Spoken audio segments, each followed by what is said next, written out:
আগেকার দিনের মেয়েরা যেভাবে কলেজে যেত ভার্সেস এখনকার দিনের মেয়েরা যেভাবে কলেজে যায়। আগেকার দিনের ব্যাস আমি কলেজে যাওয়ার জন্য রেডি হয়ে গেছি।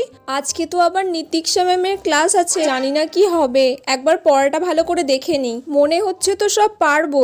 ম্যাম আবার বলেছে পরীক্ষা নেবে, যেন ভালো করে দিতে পারি, ভগবান বাঁচিয়ে নিও। সব গুছিয়ে নিই আগে ব্যাগে ভালো করে। আসছি মা, আমার হয়ে গেছে, আমি কলেজে যাচ্ছি। এখনকার দিনে আজকে তো আমি একদম রেডি হয়ে গেছি কলেজে যাওয়ার জন্য। যা লাগছে না কি বলবো। এবার একটু ফেস মেকআপটা করে নিতে হবে। লিপস্টিকটা তো পরাই আছে, আর একটু ডিপ করে পরে নেবো। ফেস পাউডারটা ভালো করে দিয়ে দিই যাতে একটু আমাকে ফর্সা ফর্সা লাগে। এবার লিপস্টিকটা পরে নিই ভালো করে। লা লা লা লা লা লা লা। এবার কাজলটা পরে নিই, আর এই ওয়াচটা খালি পরে নিই। ব্যাস আমি রেডি।